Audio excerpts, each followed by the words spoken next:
What a day. It started at, I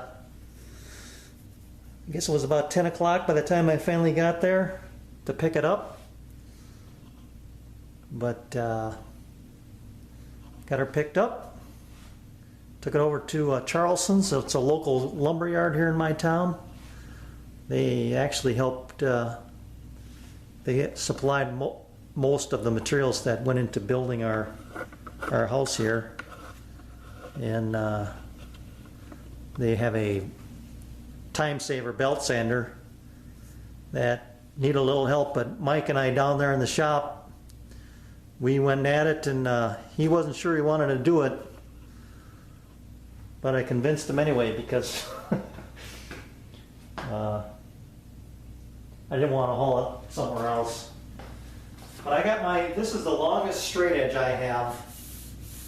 It's an 8-foot piece of extrusion, and it is dead flat on that 8-foot length.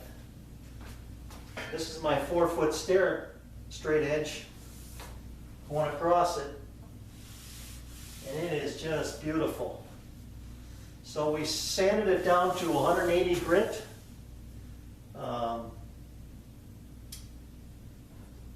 120 on the bottom side, 180 on the top side, and we made 2 passes on the top side at 180. I ended up just probably a 64th under 3 inches, maybe, if that, maybe a 32nd. Coming through the window, I've got just a little bit of a scrape mark on the bottom side here, where I kind of chewed up the corner just a little bit.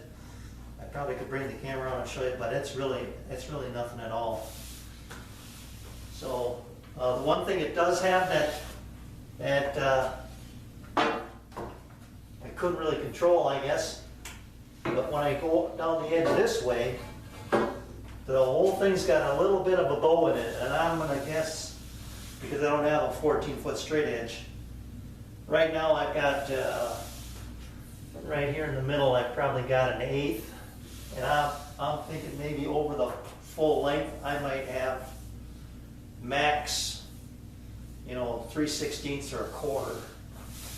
But that's just the way it is. I mean, that's one of the characters of this board. That's all it is. But it's just a beautiful piece. This hard maple, I can't stop rubbing my hands over it. I ended up with this piece on the outside. You can't really see it, but it's got a lot of bird's eye in it. It is just beautiful.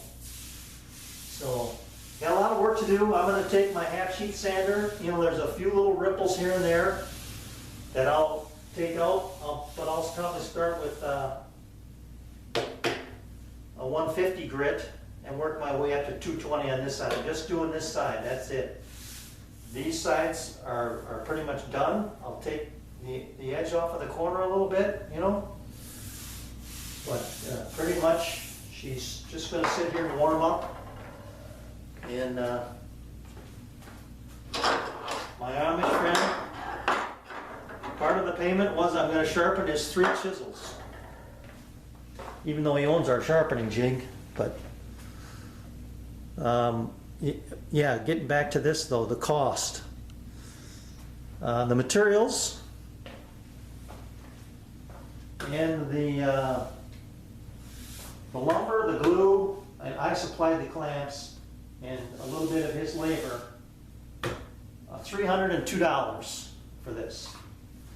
So $302, and then I paid another $54 to have it run through the belt sander. And then I gave Mike a $20 tip for helping me because he was so nice about it. So I got $375, I guess you could say, into this slab so far.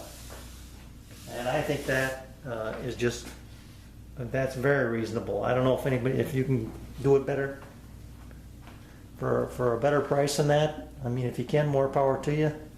And it would be my guess that you can't, but I really lucked out.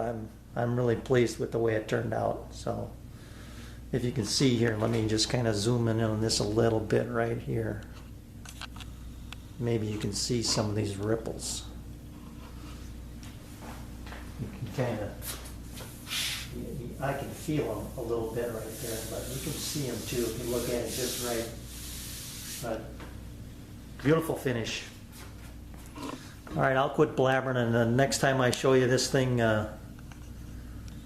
hopefully I'll be putting some finish on it. I got some chisels to sharpen because I told them I'd get them back to them tomorrow on my way through to Rochester.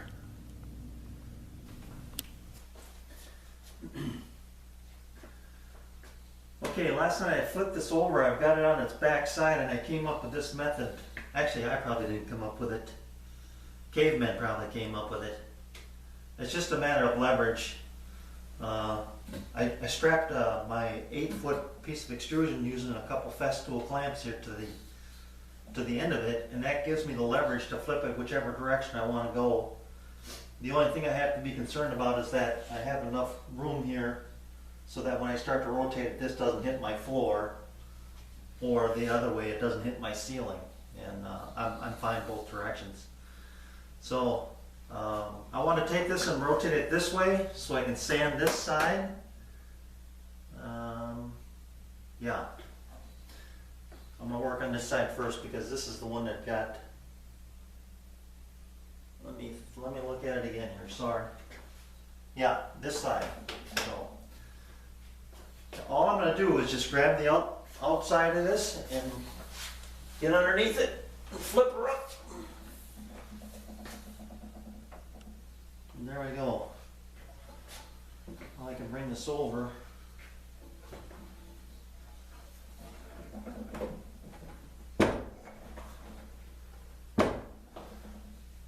And rotate get this end over. Get it near my edge.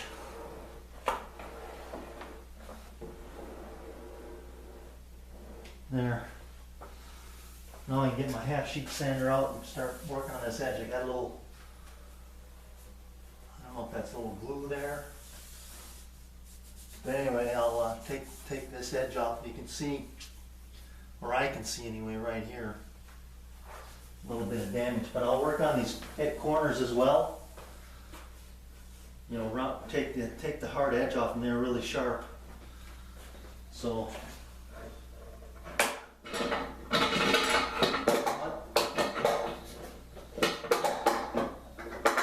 Just going to leave that on because I don't have to sand all the way to the end.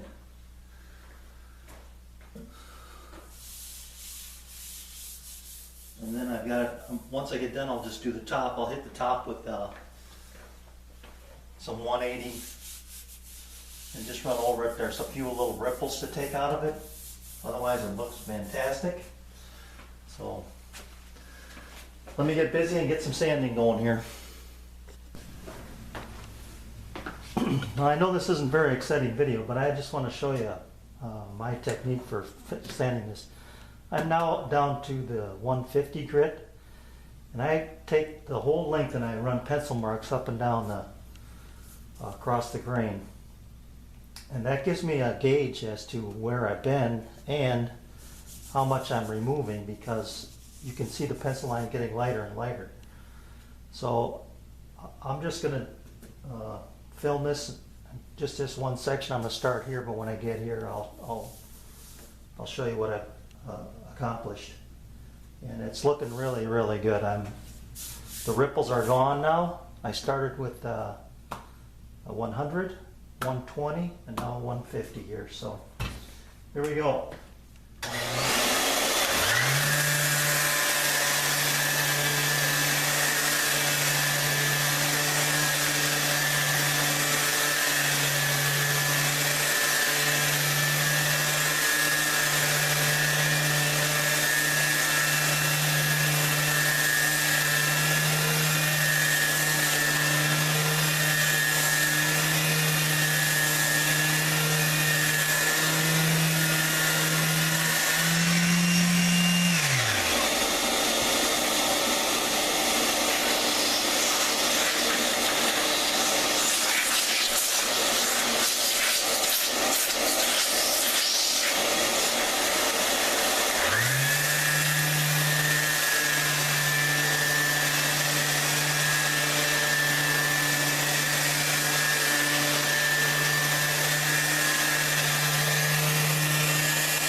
Alright, so you can see I removed the pencil line, and then I just kind of, when I'm done, I'm done with this section, so I just want to show you, I just kind of run my hand over it and look and see if I can see any remaining pencil line, and I've got just a shade right there and right there.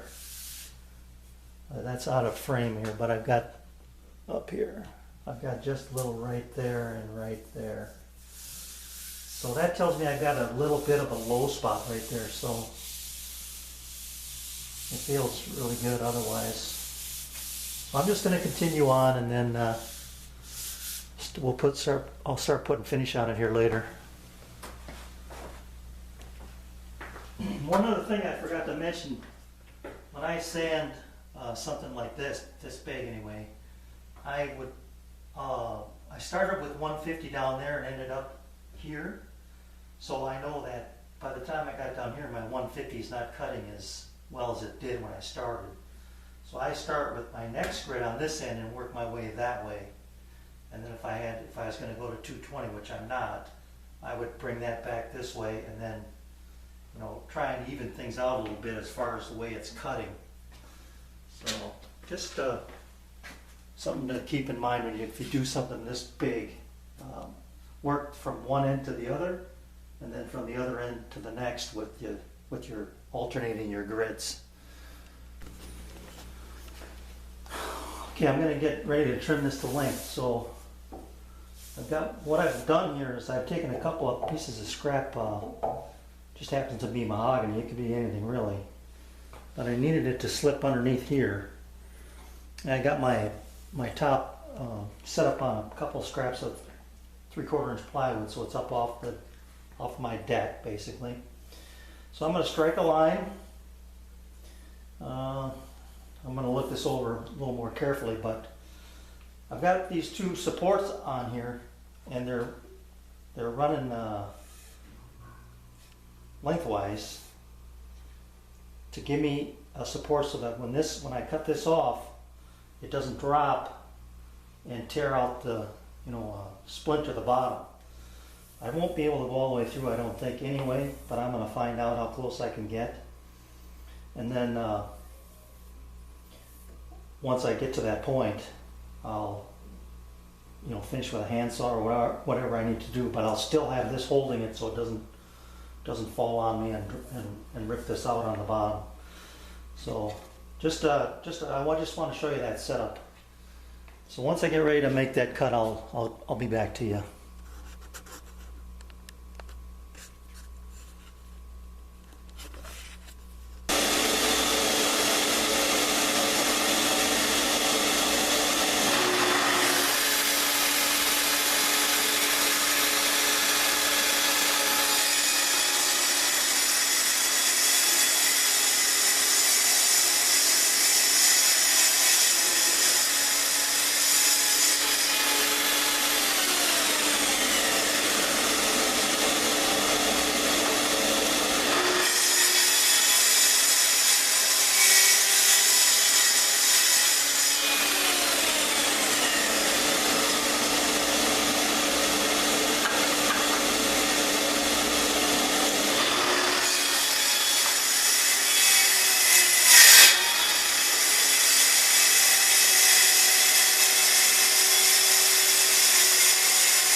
this over, and then I'll re-clamp it. I took those clamps off. I never even thought about it. I won't be getting through it now until I flip it over, so I should be okay. But let me dismantle it, basically flip it, and then make my line and put my track back on it and see what I can come up with here as far as a clean cut. Another little tip for you. I didn't do this on the first cut, and I got some chip out on this side, but I made my cut on the other end at the same depth there and my finished length. But this time I butted up my tri-square to the Festool edge guide, I guess, and scribed a line down on both sides with my utility knife, and my exit cut down there is perfect. So it looks just like this one, and this is an entrance cut. But on this side, you can't see it right now, but I got a little blowout there. It's not anything that's catastrophic, but just a little word to the wise. Once you set your straight edge, and this is going to be your inside edge of the blade, just drop that line with your utility knife, and that'll eliminate any blowout on the other end. Okay, time to roll it over and line it up, and then make my finish cuts. And now I'll put those boards, those clamping boards, on this end so that it'll prevent this from dropping. I don't think it's going to fracture anything anyway, but better to be safe than sorry. Gotta get stuff out of the way, clamp my extrusion on there, and then get her flipped.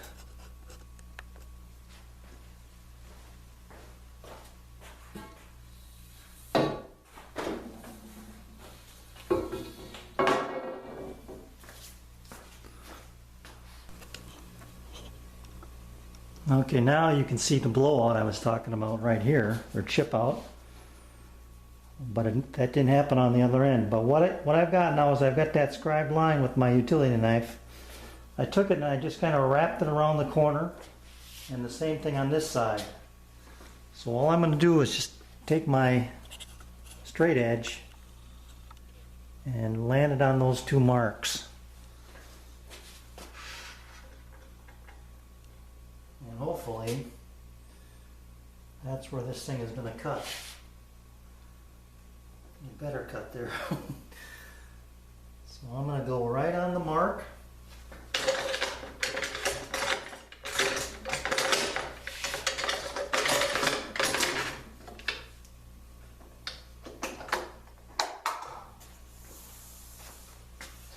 It's still on the mark.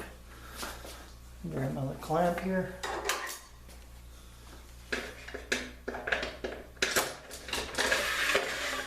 Oh, can't do that. Get a little ahead of myself here. Got to get my boards in underneath here first.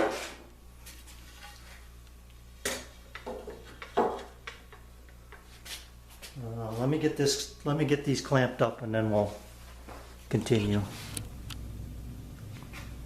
Okay, double checked and rechecked and checked one more time even. Got my straight edge right on the marks, on my knife marks there. So she's go time.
about a ½ inch to go.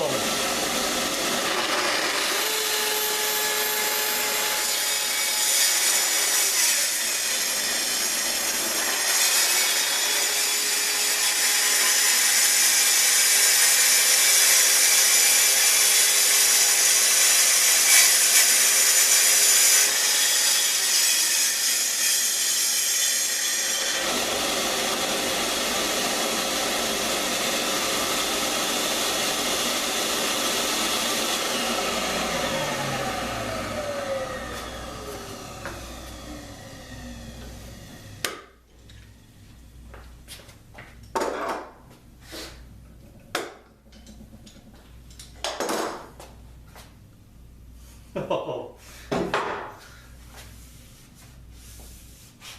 I got a little cleanup to do, but not bad. I'll just take my belt sander and clean that right up. Got a little wobbly right there on the first cut where that one came from, but well, boy, that's pretty nice. I'll take it. All right, we'll go to the other end and then we can clean it up. See if I can show you this here.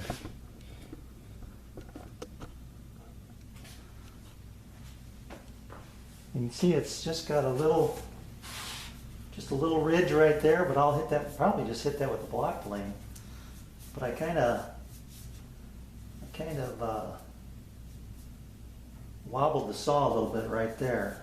So I got a little half moon shape that I'll have to belt sand out or block plane out. But boy, this worked out pretty nice.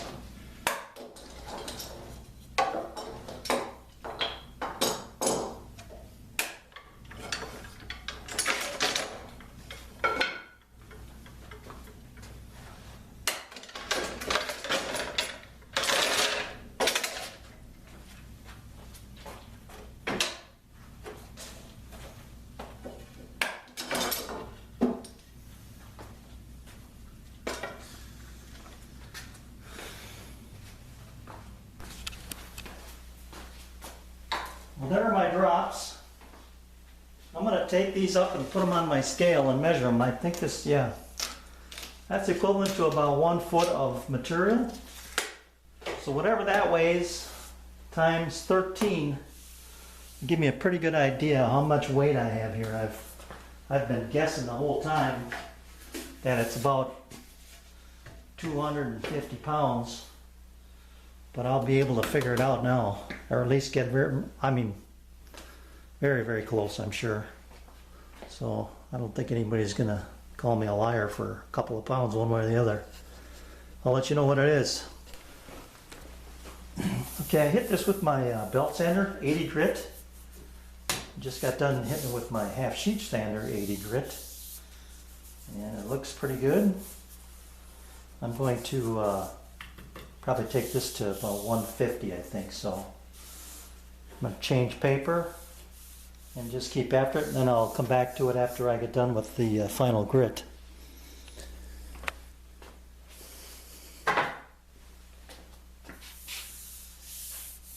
That's to 150. Broke the corners, 150. Actually, I think I broke them with some 120 to start.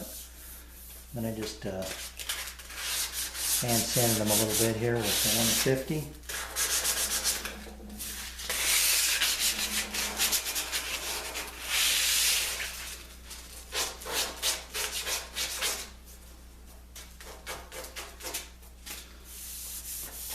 Nice and smooth. Still got just a little bit of a saw mark there, but I ain't gonna worry about that. When that gets finished up, nobody will see that. And then my little tear out here, see if I got that on my, yeah, right here. That's pretty well taken care of. And blend it in. So I just got to go hit the other end with the 150. Clean it off. Ready for some shellac. Seal this baby up. It's gonna look beautiful. Just like it. It's just such a nice soft feeling. It's really nice.